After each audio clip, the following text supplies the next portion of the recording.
Bienvenidos, bienvenidas, bienvenides a un episodio más de la segunda temporada de Vives o Sobrevives. El día de hoy, Más allá de un podcast, es un espacio para pensar y cuestionarte la forma en la que has llevado tu vida hasta el momento. Y no te sientas mal si hay algo que cambiar. El punto es darte cuenta si vives o sobrevives.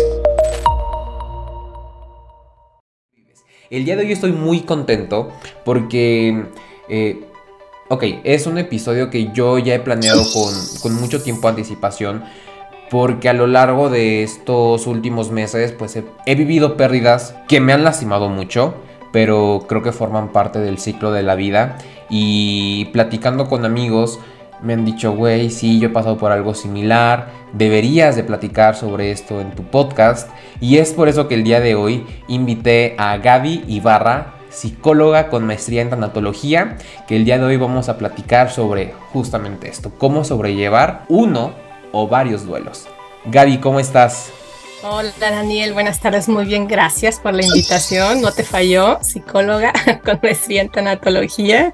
No me falló. La verdad que qué padre, te felicito porque si hay algo que vamos a tener todos los días son pérdidas y no les ponemos atención y más cuando se trata de pérdida por muerte, pero estamos hablando que las pérdidas pueden ser porque te quedas sin trabajo, porque pues, te cambias de casa, ¿no? Te vas a vivir a otro país, cambias de escuela, dejas a los amigos. Todo eso son pérdidas que como son muy comunes y casi las esperamos, pues no les ponemos atención. Pero bueno, fuiste muy puntual. Pérdidas por muerte. Es muy curioso. Bueno, por lo menos aquí en el intro se me vino a la mente la más reciente, que fue el fallecimiento de una tía a la que yo quería muchísimo, con la cual yo vivía. Pero justamente los que han seguido el podcast desde el episodio 0 saben que yo viví un duelo en la relación, una relación de 3 años, que igual fue dolorosa. Y a principios del 2021 también falleció del 2022, discúlpame, falleció una perrita con la cual convivimos 10 años. Y me di cuenta que cada duelo duele diferente. Antes de que pasemos a la carnita, Gaby, me gustaría saber un poquito más de ti, de tu formación, y que también la gente sepa que la persona que está aquí en ese episodio no es cualquier hijo de vecino. Bueno, muchas gracias, Dani. Sí, yo soy psicóloga de profesión. Tengo estudios de maestría en psicoterapia breve y tanatología y aparte soy diplomada en varias áreas como lo que es suicidología, terapia dialéctica comportamental, logoterapia y análisis existencial. Y pues bueno, de ahí lo que vaya saliendo, ¿no? Debido a mi práctica, yo trabajo en el área privada y atiendo lo que es todo tipo de casos, excepto niños, porque los niños como que me hacen llorar y no trabajo bien, pero sí adolescentes, adultos, pareja, familia, con respecto a lo que es pérdidas o procesos de duelo y lo que es común, lo esperado en terapia, ¿no? Ok. Gaby, fíjate que no sé por qué no te conocí antes, pero como lo platicamos hace ratito, cuando pasó esta ruptura, yo me puse a investigar en YouTube de cómo vivir un duelo, ¿no? Cómo sobrellevarlo, cómo enfrentarlo, y me di cuenta que hay diferentes etapas. Para empezar, ¿qué es un duelo? Un duelo es un proceso como su nombre lo dice que causa mucho dolor, ¿no? Que depende del vínculo. La mayoría de las personas con las que trabajo, lo primero que me preguntan es ¿cuánto tiempo va a durar este dolor? Dentro de la tanatología nosotros sabemos que el dolor siempre va a estar, se va a convertir en melancolía, en añoranza, pero depende mucho de la etapa en la que pierdas a esa persona, del Oh, vínculo que tengas con esa persona. Muy diferente en el caso del sufrimiento. Ay, sí, no, muy cierta la frase, el sufrimiento es opcional. Entonces, dolor va a haber y entonces el duelo es un proceso en el cual por el vínculo que tú tenías con eso que perdiste, pues va a ser el nivel de dolor que vas a sufrir. Pero es me, un proceso, Dani, es un proceso. me causa mucha curiosidad. ¿Dolor no es lo mismo que sufrimiento? No, no es lo mismo. De hecho, el dolor está basado mucho en la culpa, en la vergüenza, en el resentimiento. De tal forma que si tú me dices, es que estoy sufriendo, yo te diría, bueno, que quedó pendiente, que estás sufriendo. Diferente a me duele, sí, me duele porque perdí algo muy preciado para mí, ¿no? Lo que yo creía que tenía con esta persona ya no está y me duele. Pero si yo digo, es que se fue, murió, falleció y yo me estaba enojada con ella o yo estaba enojada con él o con ella, o sea, es muy diferente, me causa sufrimiento. Te lo pongo en otras palabras. Imagínate que tienes una cortada, te duele, ¿no? Pero una de dos, si te quedas viendo la cortada, te va a hacer sufrir porque se puede infectar, ¿no? Y al rato, ay Dios, y no sé, hasta te pueden amputar, ¿no? El miembro. Pero ¿qué sucede? Te cortas, la empiezas a curar, te pones tu parchecito, sientes dolor, claro, pero no sufres. Es exactamente lo mismo. Tú pierdes a alguien, haces cosas para vivir ese proceso, el dolor va a estar, pero el sufrimiento no.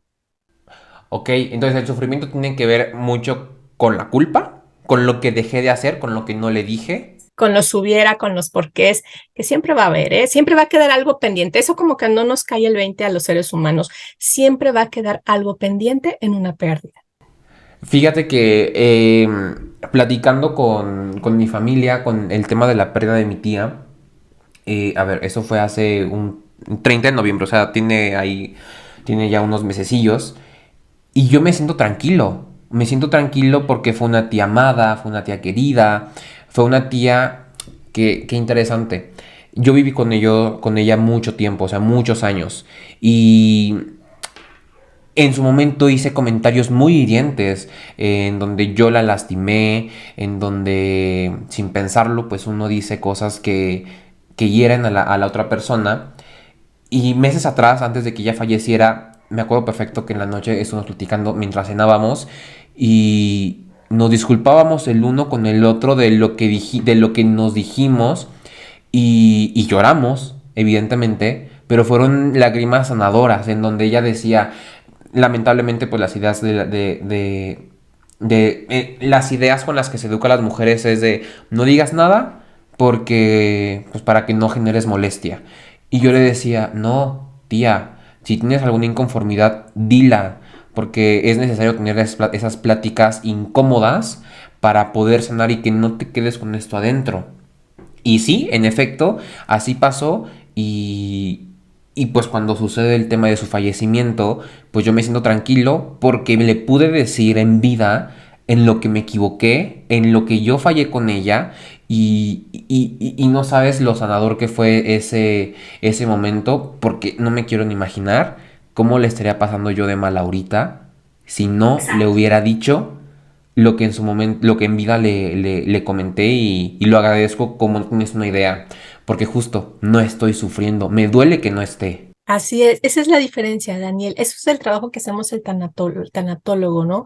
Damos esos espacios, ayudamos a las personas a crear esos momentos en los cuales no dejamos asuntos pendientes, que vuelvo, siempre va a quedar algo pendiente, pero la idea es que tengas un proceso de morir tranquilo, tanto el que se va y un momento tranquilo como para el que se queda, ¿no? Es ese Sí. momento sanador que dices, sé que te vas a ir porque así es la vida, Ok. pero voy a poder seguir. Oye, y antes de que pasemos al cómo tú llevas o a tu metodología con los pacientes o consultantes, ¿cuáles son las etapas de un duelo? O más bien, sí, ¿cuáles son las etapas del duelo? Bueno, aquí vamos a aclarar algo. No son etapas. Por lo general, etapas seguimos uno, dos, tres. Aquí son estadios, momentos, ¿no?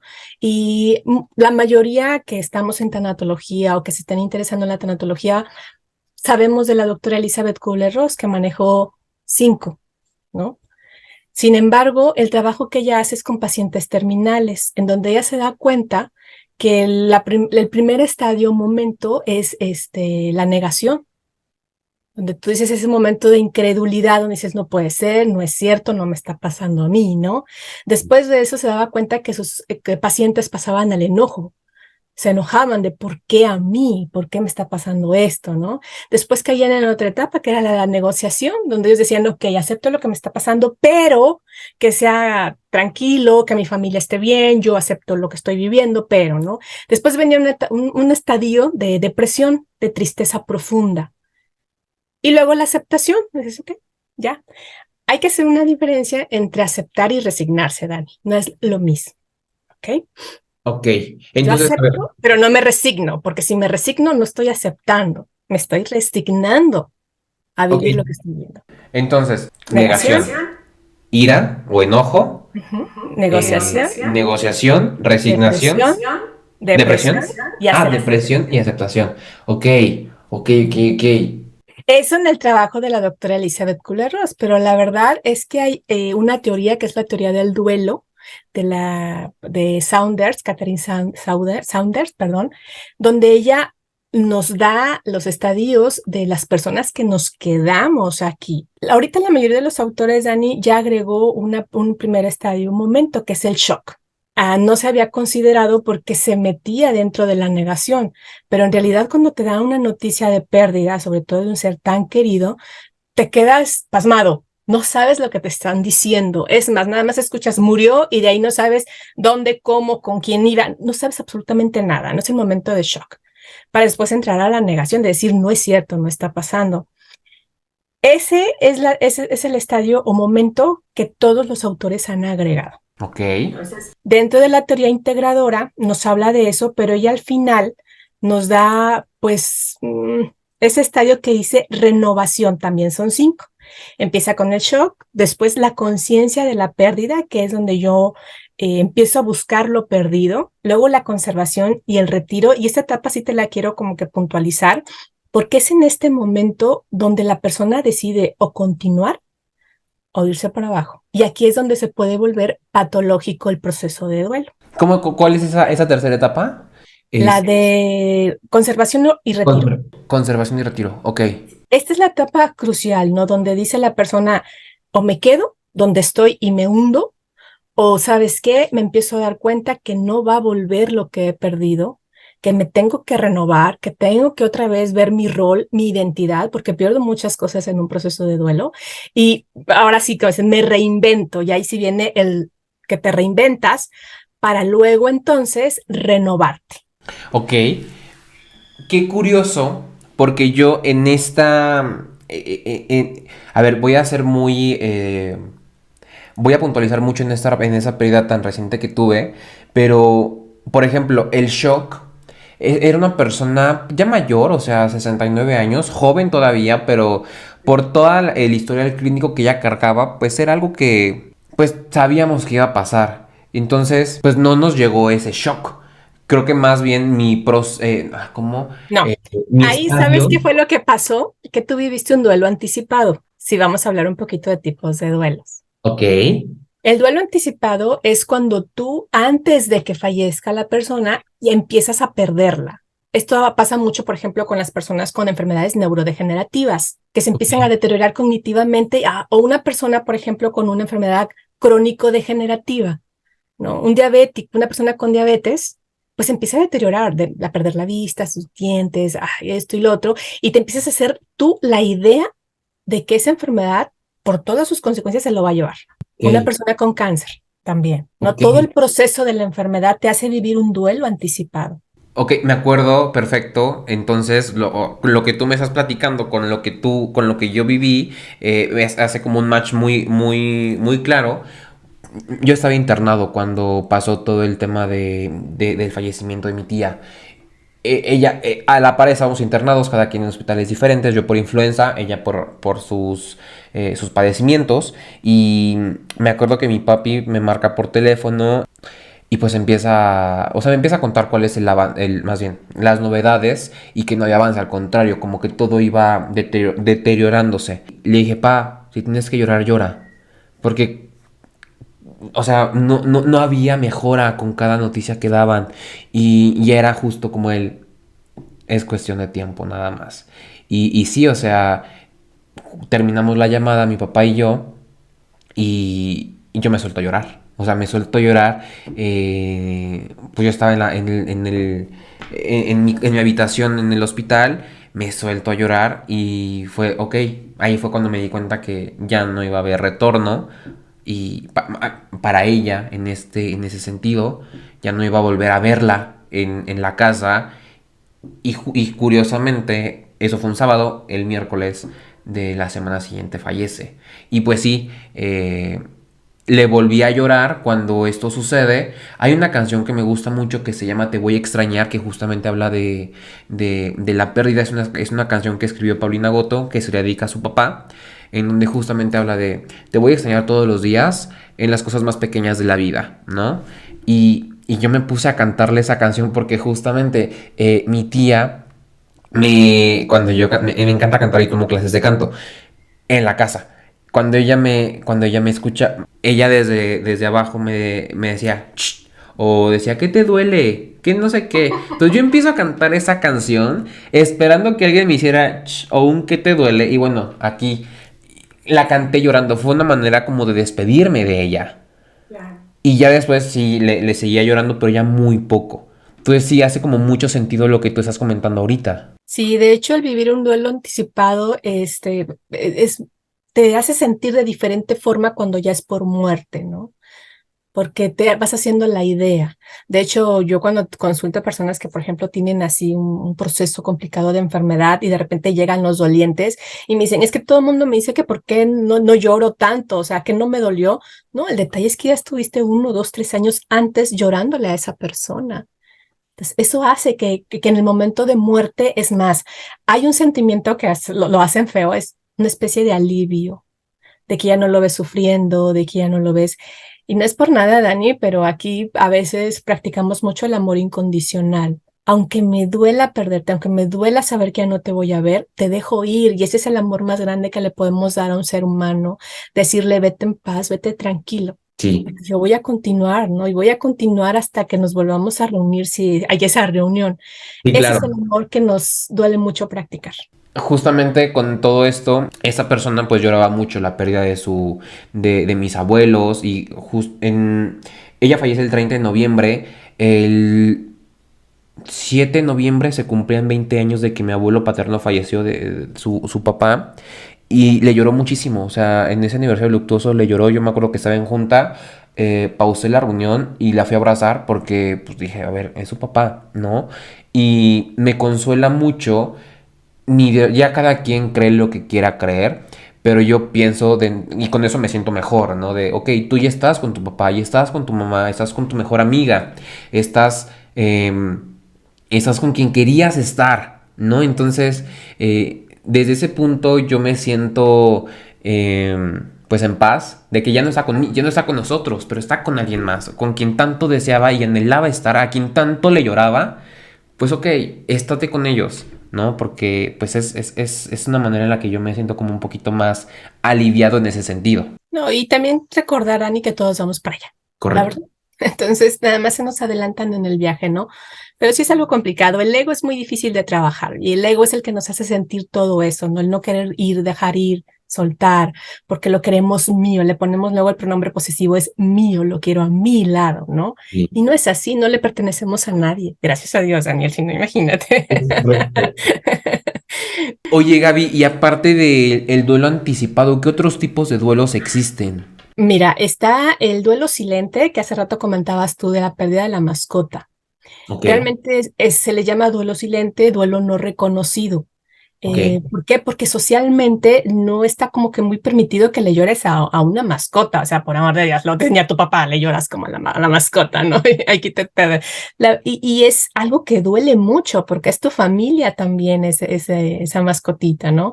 Otro duelo silente puede ser el aborto, la pérdida gestacional, ¿no? Simplemente la muerte del amante, donde tú dices, uy, trágatelo porque nadie se debe enterar, ¿no? Y lo vives solo. Es un duelo muy, muy complicado. Puede llegar a ser patológico si no se trabaja, pero sí es un duelo complicado. Otro duelo también, bueno, el duelo complicado que viene en lo que es los secuestros. Se pueden convertir en patológicos los complicados, ¿no? El secuestro, el suicidio, el homicidio.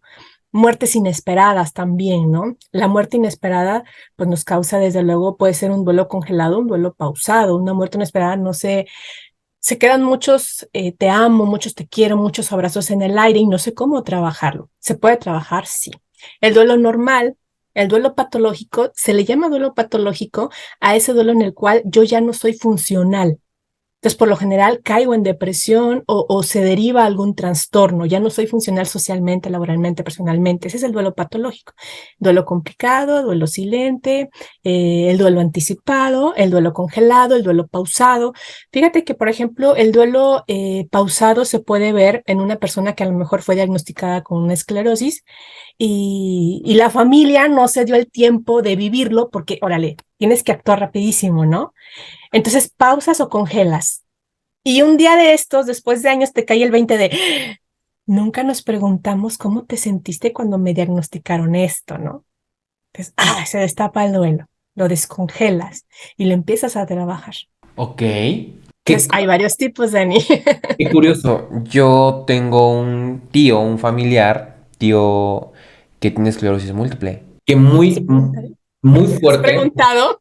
¿Mande? ¿Has preguntado cómo se siente la familia con ese diagnóstico de tu tío? Yo veo que ellos batallan, o sea, la familia de mi mamá.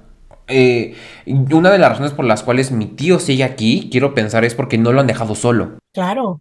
O sea, lo han cobijado como no tienes una idea. O sea, yo admiro muchísimo la tenacidad, la paciencia de toda la familia materna y los involucrados que nos vemos ahí. Porque quieras o no, pues mueve, ¿no? Es que no voy a hacer esto porque tengo que cuidar a mi hermano, ¿no? Del lado de mi mamá. Y nosotros es de, ok, respetamos tu decisión. Hay ocasiones en las que somos egoístas y pensamos solamente en nuestro lado y lamentablemente ponemos entre la espalda y la pared en ese caso a mi mamá, ¿no? Pero creo que hemos poquito a poco entendido que pues la familia está para apoyarse y tienen que estar con mi tío y es súper admirable porque normalmente una persona con esclerosis múltiple no dura tanto después de que se le diagnostica. Mi tío lleva 26 años con esclerosis múltiple. Entonces, Fíjate todo lo que afecta, Dani, o sea, el sistema familiar. Y como tú dices, somos tan egoístas que no sé si le has preguntado a tu mami cómo ha vivido esa pérdida, porque perdió a su hermano, ella la conoció de una manera y ahorita tiene a un hermano muy diferente. Entonces pierdes mucho, pierdes a un tío que tú idealizaste, imaginaste, fantaseaste, ¿no? En el caso tuyo. Y tienes que hacerte cargo de una persona muy diferente que además de eso trastoca tu vida laboral, personal, social, porque tienes que someterte a ciertos horarios, tienes que aprender ciertas cosas que tú no sabías para poder atenderlo, medicamentos, doctores, te trastoca todo. Es una es pérdida muy grande. claro, de ese lado creo que a nosotros como sobrinos o hijos de los hermanos no nos afecta tanto porque los papás son muy amorosos y son conscientes de que el problema no es de mis hijos, el problema es de nosotros como hermanos. No sé si esté bien, no sé si esté mal, pero es como una forma de protegernos a nosotros. Nosotros lo que buscamos es ser pacientes y, a ver, y ojo, o sea, esto de ser pacientes lo aprendí hace 3 meses o hace menos de un Pero ya año. lo aprendiste, Denise, es lo Sí, más sí, sí, sí. importante. Creo que nos hace falta ser empáticos con las personas que viven el duelo, porque ahorita que mencionabas el tema de las mascotas, creo que hace no sé, con el pasar de los años, se ha normalizado el más tener mascotas, a lo mejor se ha extrapolado al que humanizamos a los perros o a los gatos o al animal con el que al animal de tu preferencia. Pero al momento de que se van, pues duele muchísimo. Yo me acuerdo que la perrita que falleció, Shushu, a ver, yo no vivía con ella, pero yo veía cómo mi mamá la quería, veía cómo desde que llegó, ella llegó de 7 años, 7 8 años aproximadamente, ella la curó, ella la cuidó, incluso a veces hasta un poquito más que nosotros lo bromeamos con mi mamá, porque la amaba como no tienes una idea. Y yo tuve la oportunidad de despedirme de la perrita. Y ya una perrita viejita, una perrita que luchó, que fue muy amorosa con nosotros. Y, y yo, o sea, yo veía cómo mi mamá sufría, cómo mi papá, cómo yo sufría. Y sí fue súper doloroso la partida. Y se mezcló junto con el tema de que yo estaba recién de la ruptura amorosa. Bueno, o sea, yo sentía que el mundo se me acababa. O sea, dije, güey, o sea, se me acaba la relación, se me muere la perrita con la que crecí 10 años, o sea, con la que de una manera u otra conviví, a veces cercana, a veces no, pero es muy fuerte, o sea, de verdad duele muchísimo. Mucho. no sé con qué frecuencia tienes pacientes que viven o con los que, no sé, tratas el tema del duelo silente. Muchos. De hecho, son por los que más van a consulta, el duelo silente, el que no puedo hablar, el que no puedo expresar. Y es que sabes que, Dani, en un proceso de duelo, en una pérdida, no solo pierdes al ser querido o a la mascota o un trabajo, pierdes el rol o lo que te hace sentir esa persona, ¿no? Un poco de identidad, porque muere mi pareja y luego si tienes mucho tiempo con esa pareja, es eso, otra vez vete al mundo de la conquista y ya no sé cómo y entonces, y pierdo identidad, ¿no? Pierdes a tu papá y entonces ahora soy hijo de quién, ¿no? O pierdes a tu pareja y es, espérate, es impresionante. Una mascotita te da un amor incondicional que nadie más te va a dar. Entonces pierdes muchas cosas, no solo el objeto perdido, la persona, ¿no? Es todo lo que significa y lo que te hace ser eso que acabas de perder. Y Es un eso, trabajo intenso, súper introspectiva totalmente, de reacomodo. De hecho, Robert Neimeyer, él dice más como que hay que resignificar la pérdida, ¿no? Más que aceptarla, más que colocarla en ciertos lugares. Resignifica porque pierdes mucho más que lo que se fue. ok, Pierdes rol, pierdes identidad, pierdes el quién eres. Por ejemplo, un duelo silente, te digo, es la pérdida gestacional. De repente me llegan parejas de 3, 4 pérdidas gestacionales y les preguntas, ¿cuántos hijos tienes? No, pues no tengo. Espérate, pues tuviste 4. Entonces, ¿soy mamá o no soy mamá? ¿Soy papá? Claro que eres mamá y claro que eres papá. Que no están físicamente porque desafortunadamente tenemos que ver a la personita para decir, ay, es cierto, es tu hijo, ¿no? No, el simple hecho de gestar, de traerlo, ya eres papá y mamá. Pero ¿cómo perdemos esa identidad. en estos diferentes duelos que existen, y por ejemplo, ¿cuánto dura un duelo? Es relativo. Mira, la mayoría te va a decir de los que andamos en tanatología que es aproximadamente 2 años. 2 años, Dani, y ya al mes ya queremos andar como que darle vuelta a la página, ¿no? Pero no es así. La verdad es que el duelo te va a durar de acuerdo a los recursos que tú tienes. Ok, O sea, hay personas que, por ejemplo, vamos a durar más en duelo, 3, 4 años, también depende qué tipo de pérdida. Si hablamos un poquito del, por ejemplo, el duelo por secuestro, nunca lo vas a elaborar hasta que no encuentres a esa persona que se llevaron, ¿no? Entonces, ahí si tú me preguntas cuánto tiempo, pues no se va a elaborar el proceso de duelo. La persona se va a resignar a que esa persona ya no está, pero no se cerciora si está viva o muerta, y eso es lo que no permite que se elabore el proceso de duelo. En el caso del suicidio, te puedo decir que tengo pacientes que hasta los 11, 12 años realmente se dieron cuenta de lo que pasó y no es patológico. Hay personas que al año y medio dicen, ok, ya pasó esto, vuelta a la página, ¿no? Lo que sí te puedo decir, de acuerdo a mi experiencia profesional, es que te viene cayendo el 20 de lo perdido entre el sexto y noveno mes. Dices, ok. caray, ya no está, ya no va a regresar. 6 a 9 meses. Y nosotros al mes queremos que ya la persona sonría, que ya la persona le dé Ah. vuelta a la página. No es posible, no es posible. Entonces, no hay un tiempo determinado. Ok, o sea, 6 a 9 meses. Regresando un poquito al tema de la pérdida de la pareja, o sea, de verdad, o sea, ahorita estoy hilando, conectando puntos, porque, porque justo, o sea, después de que termina la relación, la mente dice, ay, es que va a regresar, es que se va a dar cuenta que yo soy la persona indicada.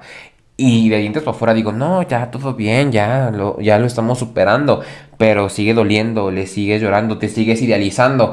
Y justo me pasó perfecto. Terminamos un 14 de diciembre, un 14 de junio del 2022, no, nos topamos, no nos saludamos, no nada, pero no me dolió. No me dolió el haberlo visto. O sea, fue de, ahí está cruzando por la calle. Exacto. No, y dije, ok. Entonces ya ahí me di cuenta. Y de hecho le marqué perfecto a una amiga. Le dije, ¿qué crees? Ya no me dolió. No le busqué la mirada, solamente lo vi y fue de, ok. Perfecto. No, no tenía ni siquiera idea, por ejemplo, el tema de la esclerosis. Bueno, el duelo pausado. El duelo pausado. El duelo congelado. O sea, no tenía ni idea de que existe ese tipo de duelo.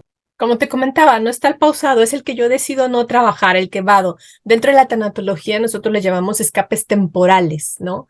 Yo sé que tengo o debo que no es la idea, no tienes que ni debes de, sino que elijas trabajar un proceso de duelo. Por ejemplo, cuando nos dedicamos a hacer ejercicio 3 horas diarias, ¿no? Con tal de no pensar en lo que tengo que pensar, o el alcohol. Desafortunadamente, alcohol, drogas, sexo, compras, lo que es la ludopatía, caigo en eso, ¿no? Totalmente, que son escapes que no me permiten ponerle atención a lo que estoy pasando. Por ejemplo, esas personas que te dicen, no me puedo quedar sola o solo, ¿no? Necesito que estés a alguien que siempre esté hablando con alguien, de irme con las amigas, me meto a estudiar un montón de diplomados con tal de no estar conmigo misma. Ok. Entonces, todo eso hace que yo pause, pero un día, Dani, alguna situación, alguna persona, una palabra, un evento, un hecho, me va a hacer que regrese a eso. Por eso dicen, dejar cosas pendientes es no cerrar ciclos, porque si no repites y repites y repites. Oye, y con esta onda de las cosas pendientes, o sea, hablábamos que yo afortunadamente tuve el privilegio de poder cerrar un ciclo, ¿no? De poder disculparme. ¿Qué pasa con aquellas personas que, que se quedaron guardado algo y que la culpa o el remordimiento o el sufrimiento los está acabando? ¿Cómo podemos sanar eso? Más bien, ¿se puede sanar eso solo o es obligatorio ir con un tanatólogo? Mira, lo ideal es acudir con un profesional, ¿no? Un profesional que conozca de los procesos de duelo porque manejamos diferentes estrategias para trabajar precisamente ese tipo de situaciones y tú te quedes tranquila y también dejes ir tranquilamente a tu ser querido, ¿no? Hay muchas estrategias, por ejemplo, hacer un álbum, escribir, ¿no? Hay unas cartas que a mí me encantan mucho, el doctor Jorge Grau, él propone 9 cartas. Empiezas desde sacar todo tu enojo, ¿no? Los reclamos, el enojo, bla, bla, bla, para ir avanzando y de repente ya caes en agradecimientos y de repente ya caes en aprendizajes y de repente ya caes en perdón, tanto para la persona que se va como para quien se queda. Sanas de una manera tan hermosa, Dani, pero te tienen que ir guiando. Entonces, sí, está la silla vacía, está el diario, está la autobiografía o la biografía de tu ser querido, que eso me encanta. Por ejemplo, hace rato tú me compartiste algo hermoso, que nosotros lo conocemos como el gran sabio, ¿no? Es cuando tú recolocas a tu ser querido como ese que te da consejos y te dice, ay, Daniel, compórtate, eres tú mismo, ¿no? Pero con la otra persona hablándote, es como colocarlo y resignificarlo de tal forma que te acompaña toda tu vida de una manera sana. Entonces, Sí, se puede hacer muchas cosas, Dani. Ok, ¿cómo podemos llegar contigo? ¿Cómo podemos, vaya, a lo mejor ahorita ya Google y anatólogo, ¿no? Pero ¿cómo podemos llegar a ti para que alguien pueda solicitar tu profesionalismo, tu experiencia para poder sobrellevar un duelo? Fíjate, Dani, muy mal, pero yo no manejo redes sociales. Yo te ayudo. Muy mal. Oye, todo el mundo me reclama eso. La verdad, soy malísima. Eres exclusiva, dejémoslo en que eres exclusiva. Pero, mira, Gabriela Ibarra, lo me googlean y sale, ¿no? Si gustas te puedo dar un teléfono, un correo. Sí, aquí lo vamos a poner, aquí vamos a poner el teléfono y el correo. Okay. Mira, mi teléfono es el 81-102-30-332 y pues mi correo es gaby-ibarra@hotmail.com, que también se ríen de mi correo. Es lo que hay, es lo Es que lo hay. que hay, punto, Y ¿no? ni modo. Ni modo, sí, así es como me pueden localizar. Aparte, pertenezco a varias fundaciones donde soy docente, doy clases, no sé si las puedan mencionar. Sí, adelante, adelante. Está la Fundación Elizabeth Kubler-Ross México, está el Instituto de Tanatología, Integral de Tanatología, y desde luego también estoy dentro de esa fundación. En los tres soy docente, aparte de que tenemos la red de grupos de apoyo. Ok, ok. Gaby, la verdad es que ha sido un placer poder coincidir contigo. O sea, no sabes lo bien que me la pasé ahorita platicando en este ratito. Habíamos echado chismecito previo a que iniciáramos con la grabación y de verdad no sabes cómo agradezco el que hayas aceptado poder formar parte de ese episodio. Es algo súper necesario, ya quedó apalabrado que vamos a seguir haciendo cositas aquí para Vives o Sobrevives y no sabes cómo te agradezco nuevamente el que estés aquí. No, yo te agradezco a ti, Dani, y te felicito. La verdad que son temas que hay que poner en la mesa. Mientras más hablemos de estos temas, vamos a normalizar muchas conductas que nos hacen sentir mal, ¿no? Entonces, Sí, vamos a hacerlo. Sin lugar a dudas. Gaby, muchísimas gracias nuevamente y pues a todos ustedes que están escuchando o están viendo este episodio, si conocen a alguien que esté pasando por un momento complicado, compártanle este episodio para que lo vean y quién sabe, pueda ser el inicio de un proceso de duelo acompañado de alguien profesional. Puede ser Gaby, puede ser algún otro tanatólogo con quien ustedes se sientan cómodos, pero el punto, como siempre lo hemos dicho desde la primera temporada, que nos hagamos responsables de nosotros, tomemos cartas en el asunto de sea lo que sea por lo que estemos pasando, porque no sé si venga ad hoc con lo que estamos hablando, pero todo tiene solución menos la muerte. Definitivamente, estoy de acuerdo contigo, Dani. Muchas Súper. gracias. Pues gracias a ti, nos vemos en un nuevo episodio de este podcast Vives o Sobrevives. Hasta la próxima. Adiós.